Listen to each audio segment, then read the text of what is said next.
Yo, welcome to the New Try Podcast. I got fresh new guests for y'all. It's going to be a legendary episode. We got two of my really good friends on the podcast today. I'm going to let them introduce themselves because they definitely got that podcast voice. And then we're going to take it from there, y'all. Definitely. How y'all doing, man? Definitely. I'm happy to be here, to be joining you. I appreciate it, man. I appreciate it. Thank you for coming. It's definitely something that I've been waiting on. You know, I told both of y'all we were trying to get this done a minute ago, so I'm glad y'all were able to make it in, man. Welcome. Of course. What y'all think about the spot? Fire, man. I love the space. It's actually like clean and fire, dope as hell. Like seeing it on videos, just like okay, and, like seeing it in person, like the artwork. This should look like the dope, moon man. is on the ceiling or something. Man, they don't know, bro, and they can't see that jersey right there. You know that fire jersey right there. Yeah, what team is that? Chiefs, bro. Guess who it is? Okay. Guess who it is? Number 15. You know, the quarterback? Mahomes. Yeah. Come on, man. I don't watch football like that. Best quarterback ever. I'm man. Vikings fan all day. Oh, man. Thielen. Yeah. Let me know when you're done losing. You know, you know what I'm saying? It took me a while, but it sunk in that Minnesota was not going anywhere in any sport. Maybe the Timberwolves will go far. The Wolves, man. I like Edwards. Anthony Edwards. He's like that. That boy, like big that. ant. That boy's cool. Hey, you need to get on the podcast, brother. Yes, sir. Hit me up. Ant. We located downtown Minneapolis. Anthony Edwards.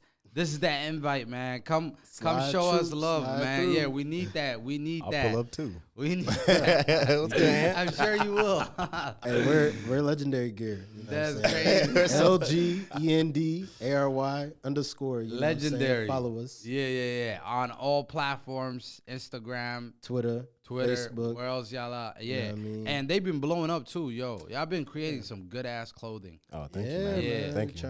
We had another clothing brand in here not too long ago, and they're called the Flam of Dreams. Okay. You know what I'm saying? And it's like a film of dreams. The idea is like a film of dreams. You know what I mean? Okay. It's a dope brand that's also out here. I definitely think you guys should definitely link up and share some ideas, man. Hey, shout out to them. Yeah, shout out to them for sure. That's what I want to do. I want to like link up with a lot of designers out in Minnesota and like create an event. Yeah. I already know a lot of them. Yeah. So the more I know, the more the merrier. So Hey, shout out to all the ones that's doing the work too. NSOD, good ones, you know. yeah. We appreciate all y'all. Energy gear, all Energy y'all. gear. Yeah, Underdog. I know that Somali Kid started that brand recently, Yeah. and it's been blowing. Underdog. Lamb chop. Yeah, that's another one. Yeah. That's cold, yo. Lamb chops. Let me get my lamb chops, man. I need a sweater or something, you know. Yeah. I'm hungry for that.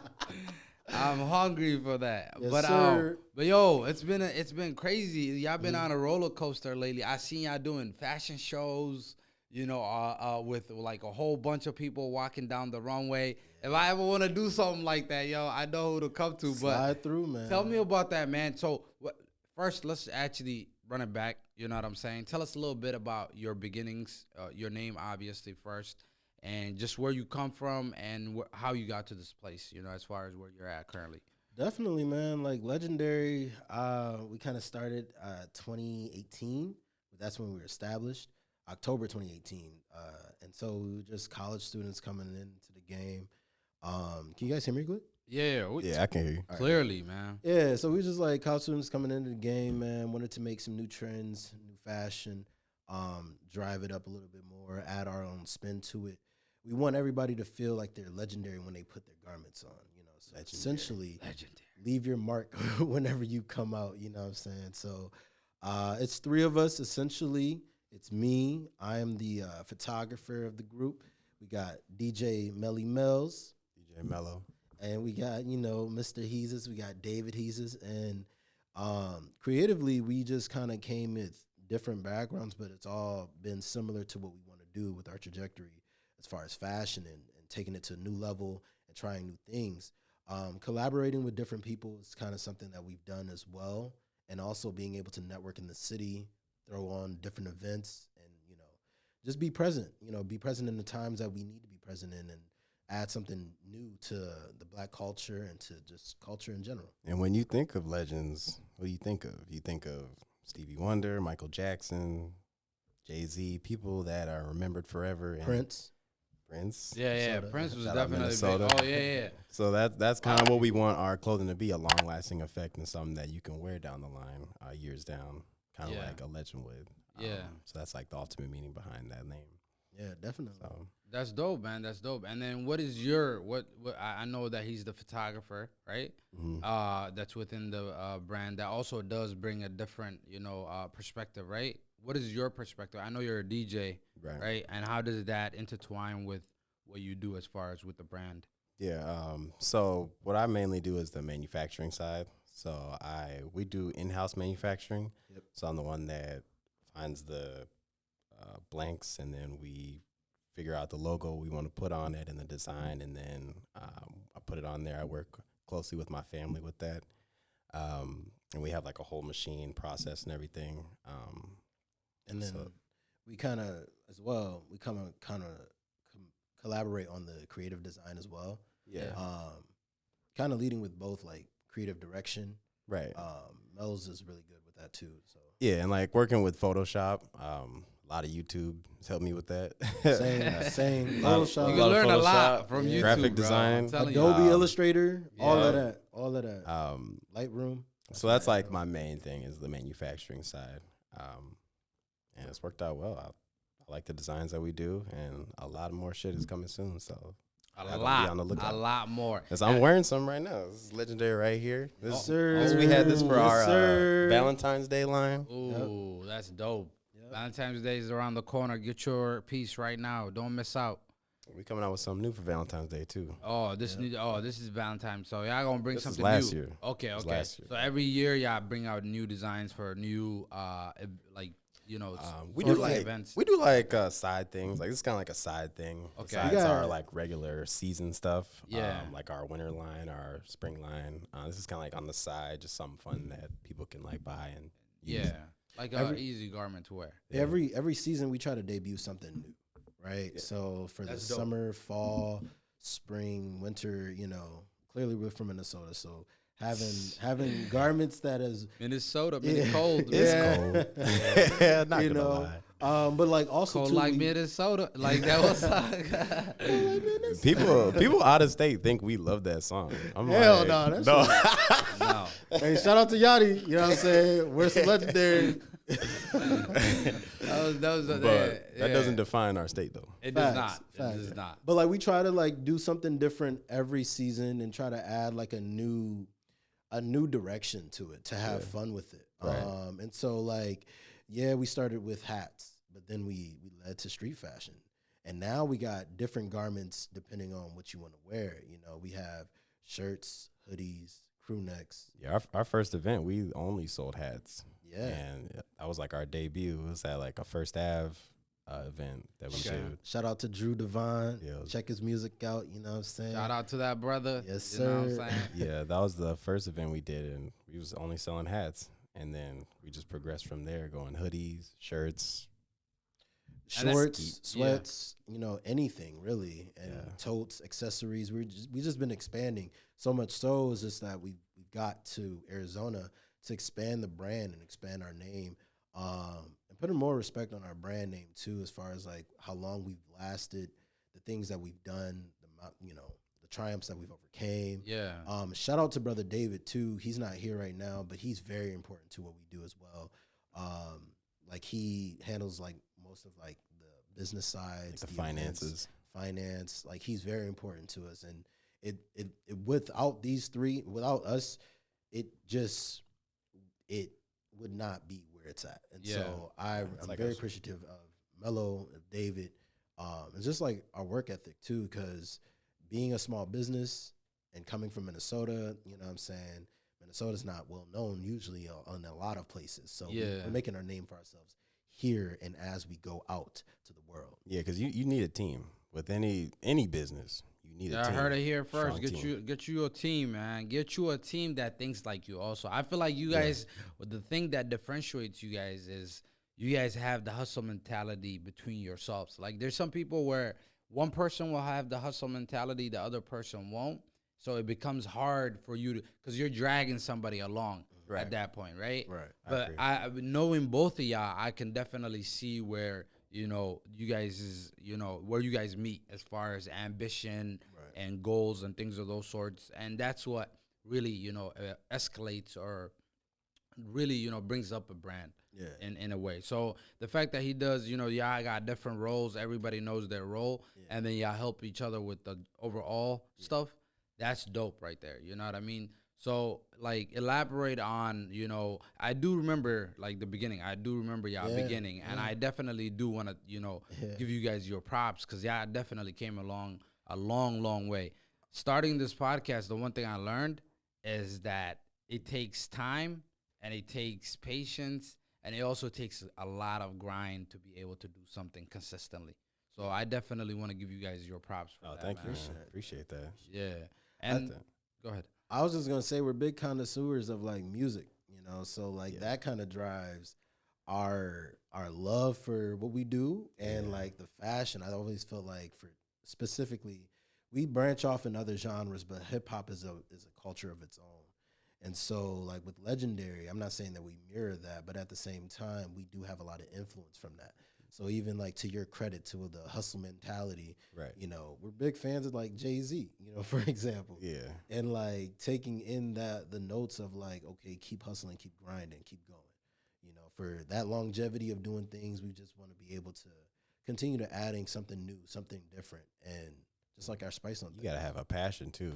Like you can't just do it for the money. You gotta actually want to do it and actually have a passion for it. Yeah, so that helps too with anything you do. Yeah, I've been fresh since I've been seeing y'all. I've never seen these guys slacking. You know what I mean? Let me pull out my As you can necklace real see, quick. you know what I'm saying? They blinked out. I like the Cuban links over there on that side, yo. That's fresh. But in general, I know y'all, so to see y'all, head towards that direction, and then not only stay consistent, but also become successful. I seen the show that y'all threw, the fashion show. Mm-hmm. Tell me a little bit about that and like what went into that as far as throwing such an event and whatnot. Yeah, I can go over. So basically, we partnered with a Minnesota brand that's called Minnesota Black Fashion Week, and they throw different events throughout the year. And we reached out, and we wanted to be a part of it because we worked with Energy Gear, which was also a part of it. Shout out to Energy Gear. Shout out to Mike, Joshua. And basically, we did at the W, and it was a sold out show. And it was kind of like when COVID was getting a little better. It wasn't all the way there, but it was getting better. So we had a capacity, but we did have a sold out show. And it was great. We had a lot of different models. We showed different designs, different fits, how you can put all our fits together. And it was a success. A lot of people liked us. We got a lot of followers from that, a lot of more sales from that, and building network and connections. Because that was the biggest thing that I wanted to do is building connections and networking, because it's all about who you know. Right. Your network is your net worth. Right. And I've been finding that out every single day. Right. Just reaching out to people. People are not going to want to come on to this podcast unless they know you or you have some sort of a network that can reach out for you. Exactly. And get that person. So I definitely shout out to you guys for building that network. Man, shout out to you, man. This is amazing. You know what I'm saying? Bashar. Is that your podcast name, Bashar? No, New Tribe. New Tribe. New Tribe. Yeah, and we did that because, we had the name Dreams to Reality, right? Yeah. But then that name is super saturated, right? Yeah. So the New Tribe podcast, they use tribe in my country. Everybody uses tribe in my country. And that's how they differentiate one another, as Somalis. That's how we differentiate one another within our country. Yeah, and it's kind of like a disease, honestly, to us, right? So the whole point of like New Tribe is the new ideology, and the whole point of it is that abolish all the old tribes, right? And let's just identify ourselves with the thing that we are first before we're our tribe, and that is Somali, African, you know what I mean? So New Tribe is the name of the podcast. Yeah, New Tribe is definitely the name of the podcast. So what's your podcast name? Like your name? Well, just Bashar? Well, yeah, for sure. Okay. I don't want to, like, you're talking about, like, as in, like, nickname on the Yeah, podcast. if you had like a Yeah, nickname. well, I mean, I call myself KD. I have a nickname. Okay. Yeah, You I have a. Actually, I my didn't know nickname you. is Cade. Yeah, Shout out to Brian. My nickname is Cade. You know what I'm saying? Not. I don't hoop nowhere near KD. You know what I'm saying? Do not try to take that reference. I've seen KD hoop. Yeah. And cold. KD's terrible. On the no, honestly, Sign me to G League. He saw me hoop. I'm cold. I barely be hooping, man. I'm telling you, I lift more than anything, and the reason for that is just COVID, bro. Yeah. Like, it took that away from us, right? It took the opportunity. I wasn't hooping consistently all throughout, 2020. All I was doing was playing with the stock market. But tell me, man, a little bit about both of y'all backgrounds. Where are you from? Are you from here in the States? Yeah, man. Born in St. Paul, Minnesota. So shout out to St. Paul, man. St. Paul. St. Peasy. St. Paul native, Minnesota native. I grew up in Philly for a few years, but like, growing up, I came back, finished school, graduated from St. Cloud State. Shout out to Cass at St. Cloud State. Shout out to Phi Beta Sigmas. Shout out to the peoples. Yeah, I mean, remember, shout out to, at a PWI, you got to shout out to Black Orgs. They're important. Yeah. You can't forget, though. Otherwise, they going to complain about you. You know what I'm saying? Show love. true. Yeah, you gotta show true. love. Everybody showed up to the college, but like, what about the thing that kept you there? Yeah. That's true. And so, like, just, going from there, met you brothers at the same position at the same First company. job, yo. First job. First corporate job. Yeah, we was doing it like that. Yeah. That's what we was doing. That's what we was doing. And then we left. You know what I'm saying? Yeah. So we're doing better That's now. all y'all you need what to I'm know. saying? We elevated. We We're doing a levitated. lot better That's now, all y'all yo. need to know. And are your parents from the States? Are they like... No, so going off of the new tribe name, I just wanted to even throw out a fact that it was just like, man, before we were called certain things, we were also going by tribes. Yeah. And so specifically for my country, I'm Liberian. And specifically for that, I'm Bassa. That's my tribe. Bassa. Yeah, Bassa, Bassa. You know what I'm saying? Yeah, nah. But like, no, like, and just coming from that background and adding a different spin into things. David is Tanzanian, so he adds his spin into things. Mm-hmm. Mello has a Jamaican background, so Everybody got a Wagwan. different They background. do that Wagwan. too. So Yeah. we're coming from heavily rich background of doing things differently. And so again, it transcends and bleeds into the brand that we uphold, we hold legendary to, is to add that flavor, to do something different, and to do something that is also it's just there to where it's like, okay, I respect that. Yeah. Like I like what that represents, but I also like what you're also doing. Yeah. Too. Yeah, it sounds like legendary is like the United Nations. Everybody's in there. Yes, sir. The entire team is composed of. Nations. You know how the United Nations, they got all the Yeah. countries Yeah. represented. Yeah. Jamaica, you got America, you got Liberia, you got Yeah. Tanzania. Yeah. Shout out to Tanzania, beautiful country. Yep. Beautiful need to people. go. Shout out to the East. Definitely need to You go. know what I mean? We gonna be there soon, selling out in all those shops. Legendary too. will be there. Yeah. Oh man, Africa definitely needs African investors and Yes, sir. innovators like yourself. You know what I mean? And like that clothing that comes in, it comes in from China, as y'all know. It's not quality clothing. We Africans like to rock quality clothing, especially for a good price, and I think that's what you guys have. Yeah. So like, it's definitely gonna translate to Africa, Jamaica, whichever whatever one of your backgrounds y'all can pick on. I definitely think that's something that would apply, right? Yeah. Yeah, and I think it would definitely show the different characteristics within your clothing of where everybody's from. Facts. Yeah. Tell me a little bit about your background as far as Jamaica and stuff. I never knew that you was from Jamaica, man. Well, I'm not from Wagwan. there. But Wagwan. my family is. Yeah. So I was born in Minneapolis, Minnesota. Shout out Minneapolis. Murder Nah, you got us messed up. I was gonna throw it down. I was like, nah. South side, Minnesota, South side. I was over North side for a little bit too. I was going back and forth because my parents were split. So one lived over North, one lived over South. So I was back and forth, and then grew up there all my life, and then graduated from St. Cloud. You know, shout out Cass. Shout out Sigmas. Yes, sir. I'm not a Sigma, but I shout out am. Sigmas. Shout out to that's a Sigma everybody. right Beta there. Sigma. And then when I was, well, we can backtrack. When I was 15 is when I first got into DJing because my dad's a DJ, DJ Mailman, and he's been around the city a lot. He's been doing different venues from the lounge and all that from back in the day. I don't even know the clubs, what they were called back in the day. They probably had more interesting names. You know, I grew Shout up. out to your dad. Shout though. out to Mailman. Very skilled man. He does anything you need. You could probably call that man DJing, barbering, anything barbering. you need. Cold. I cold forgot you Definitely go to the legendary. shop. Yeah, I Yeah, go to Definitely his shop, bro. legendary. Yeah, he's super cool. I KD see him in all the the time. shop. Yeah. Really? Okay. Yeah. He's Okay. legendary. He's legendary. I'll be asking him about you. I'll be like, how's but I didn't. Your dad doesn't look like he could be your dad. Honestly, Yeah. it looks pretty young. Like, he That's looks like crazy he's in because early 30s. people say both. They be like, you don't Yeah. look like him, and some people are like, you look just like him, just Yeah. a light skinned version of him. Yeah, yeah. It's like y'all do Your the mom same must thing. be light skinned.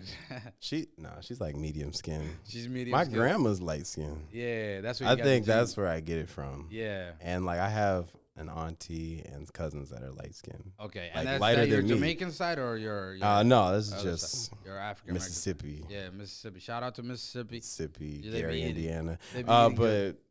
the Jamaican side comes from, so it's like I grew up with them, but they're not like blood related. Yeah. It's my dad's ex-wife, she has a Jamaican side, and that's kind of who I grew up with and how I learned the Jamaican culture. And it's kind of like I'm basically a part of that now because I eat their food. Food's fire, by the way.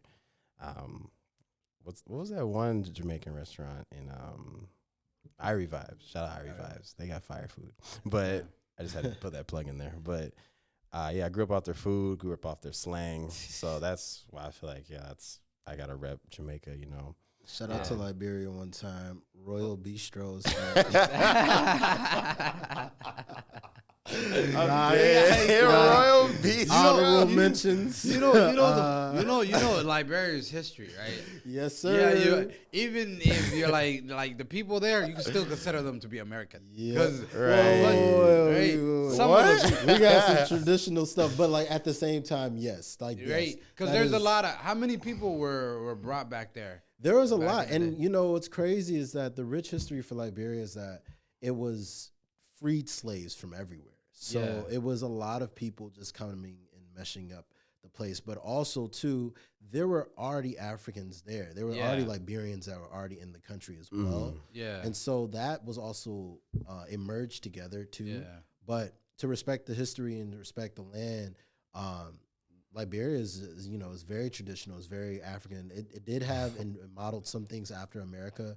Obviously, the flag and like that resonance or whatever, whatnot. But in general, I think Liberia is still it created a country of its own and a name of its own. So.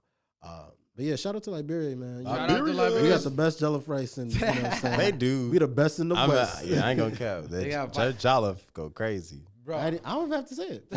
Jolliffe go he said it. crazy. He said it. Yo, I had Jamaican food. I had jerk chicken when I was in Seattle, Right. right? Outside of the club, I'm talking about, like the hookah spot. It's not really You a was club. dancing You're not- while you was eating, weren't you? Well, they didn't really have dancing. It was like a hookah spot with music, and they called that a club. It wasn't. You know, in the food fire, you just Yeah. gotta. You gotta Dude, dance a little bit. I came You gotta outside. jig. I came outside and I ate that food, right? It was some of the best food in the middle. And then this guy is serving it on the street. I got his number. I'm trying to open something here. Yeah, All yeah. right. Damn. Pertaining to jerk chicken. I'm serious. Okay. It was so fire. Me and my homeboy. Okay. At 2:00 we went back to grab some more food from him. Because the guy stays there until 3 a.m. Nigga was two-stepping while eating. I bet you. He had the sauce. He had even a sauce for the jerk chicken that you dip it in. Yeah. It came out, Go crazy. bro. Yes, sir. Oh my God, Go bro. crazy. Somebody- I've been to Jamaica too Yeah. Oh, you've And, been? yeah, I've been I've there. never been. with my family, and it's fire. They have property out there, so we lived in the actual Jamaica. actual Yeah. Jamaica, not the resort, but we Yeah. went to the resort. It Yeah. was like for a couple of days, but I actually lived. You weren't like, a tourist. Like I was with the stray dogs and the little kids with the machetes. I was with them. Yeah. chilling. And how was Little that kids with experience? machete. Yeah, they They- looking to be crazy out there. They be crazy. One tried to rob me. All third world Yeah. countries, I was niggas like, will rob bro, you. You I know? lived in South Africa. Kid was like 4 like feet that trying to out rob me. I'm like, bro, if you don't move. If you don't do something, Well, I you took don't off get my out belt. way. Who's your father now? Tell us about your little side hustle, man. It's not little at all because you be making bank through it. But tell us a little bit more about what it feels like to be DJing and what it feels like to be doing that for so many different sectors, whether it's weddings, clubs, whatever it is. Yeah. You know what I mean? You do all type of events. Yeah, it's been great so far because I've been DJing I've been DJing since I was 15, so that's about a decade. But as far as like really being on it and being like more professional, probably about 4 years. And it's been growing pretty fast, doing different clubs. Before COVID, I was doing a lot more clubs, like clubs like Exchange, Poorhouse, things downtown. And then it slowed down because of COVID, because people couldn't go out. But that also opened up the avenue for Twitch, and also Instagram Live, doing DJing, streaming. And I found that being a good way to stay relevant during COVID. And a lot of people made money through that. I didn't make money through that, but it would have been fire to like just DJ at home on Twitch and make money through that. Key.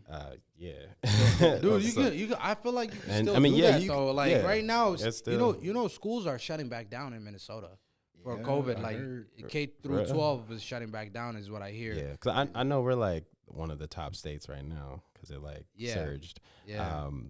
But yeah, and then COVID kind of got better. I'm not gonna say it's over, but it got better. And now I'm doing like a weekly gig at this brewery called Modest Brewery. It's right by the Twin Stadium. Check it out Every Friday from 8 be to there 11. or be square, See your boys. Grab some drinks. They have drinks there. And also doing other creative avenues, because as far as DJing, I like doing more creative stuff like poetry slams, magazine launches, things like that instead of the clubs. Clubs are still cool, but I think like the more creative space is like what I like to do more. And yeah, it's been fun meeting new people, growing my brand, working with different artists. Another underrated part of DJing too is being like the DJ for like an artist, like being on stage and like hyping him up. I think that's fire too. Yeah. I see that they got a couple of DJs for that, and they be sometimes though the artists be getting mad at their own DJ. Like I seen Roddy Wave get mad at his DJ because he just started playing something crazy, and he was like, "Yo, I'm asking for the song, bro. Play that song," I saw Freddie Gibbs do that too. Yeah.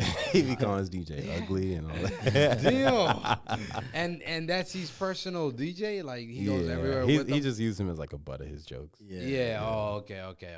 It makes sense. But if you're an artist, you know what I'm saying, check out my man's, he cold. He'll work with you. Yeah, and he'll get you right too, because a lot of DJs don't be listening, but Melro right here be listening. DJ Mellow Mac. Yeah, Mellow Mac. Is that your DJ name? What's your DJ? No, it's DJ Mello. You can follow me on Instagram, DJ_M3LO. And it's a 3 because I'm the third. Oh, okay. Because my dad's Melro and my grandpa's Melro. Oh, so you're not even junior. You're the third. I'm the third. Melro the third. 33rd. Chicago Third 33rd. generation. They're saying now that my dad's like expecting me to do like the fourth. Like my son to be the fourth. And I'm like, I don't know. Normally good movies end in trilogies, Yeah. You might have to start a new trend that gets followed for the next 3 generations down. Well, maybe. Like I would think like my youngest would be like the fourth. Yeah. I think that would be fire. Yeah, no, that would be cool too. Yeah. It's crazy that y'all do that because in Africa we don't do they do it. They just don't call it the third. They'll call you Muhammad or like Abdi. Oh.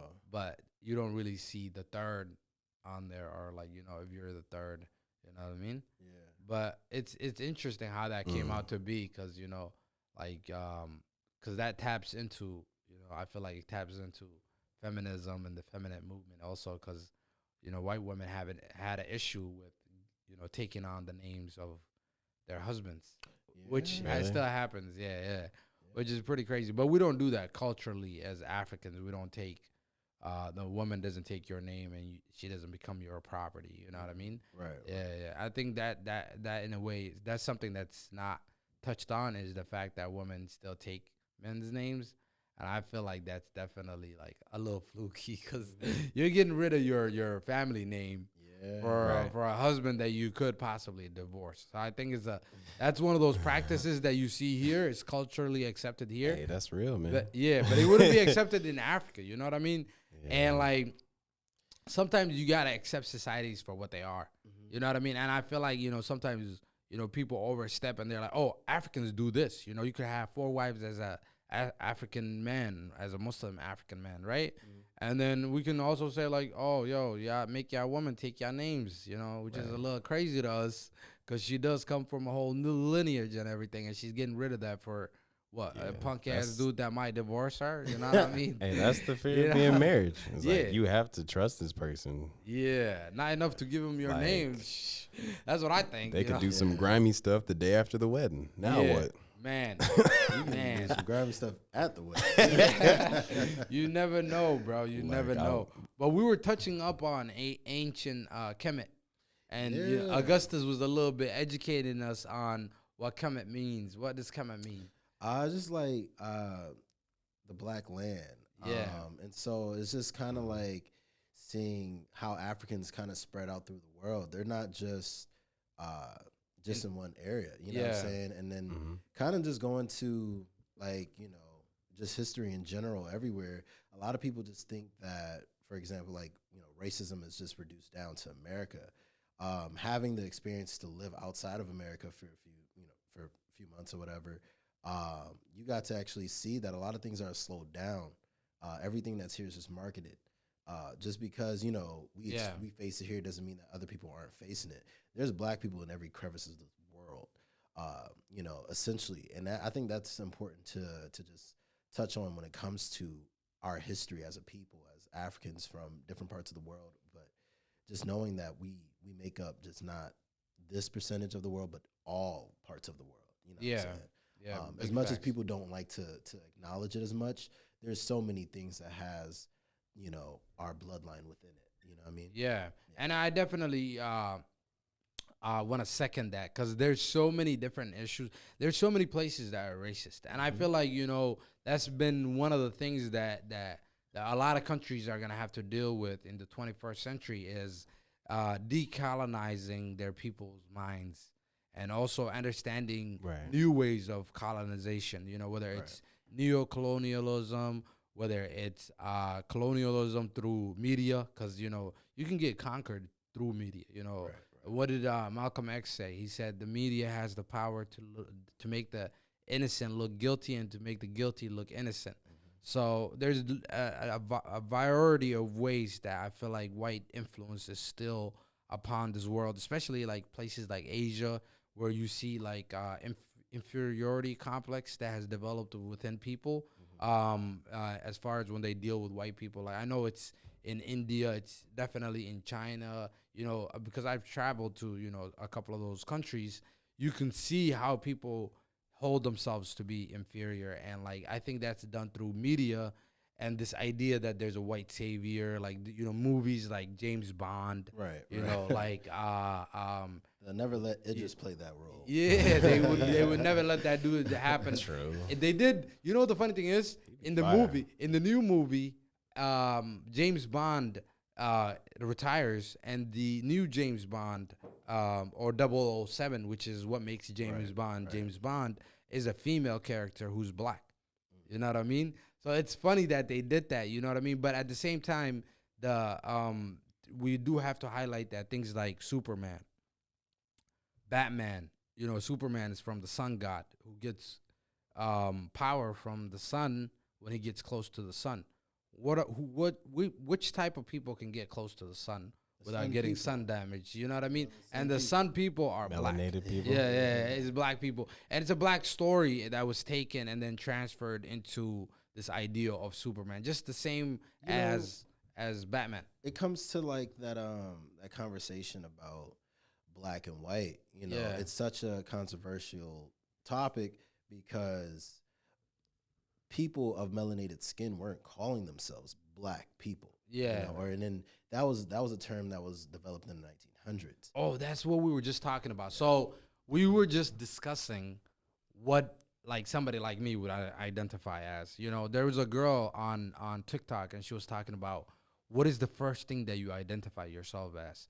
I myself, since I'm a Muslim, and I believe that you are born as a Muslim, I believe that I'm a Muslim first before anything else, because Islam is also the thing that if I am a good Muslim, it's the thing that I believe will guarantee me a good life in the eternal life. You know what I mean? And that's the one that even matters even more than just your physical being or the earth. You know what I mean? Our current situation, which is what this world is. But pretty much to get to my point, there was a girl and she asked her mom, would you identify as black first, then Muslim? And the mom was like, I'm Muslim. And she was right, 100%. So this is how I identify myself, right? So I am Muslim, then I am Somali, then I am black. You know what I mean? And you can put Africa before Somali if you want, because that's the continent in which Africa is in, Somali is in. But I'm Muslim, Somali, then black. You know what I mean? Because I have those labels available to me. The reason why I think I am not black first is because I have different labels that exist that even identify me even more than just the word black. But I am black at the same time. Right. So that's one thing that we have to understand as black people all over the world is black means different thing to us. Black people in America, black means their ethnicity because they have no other labels. They have no country. The religion was erased from them.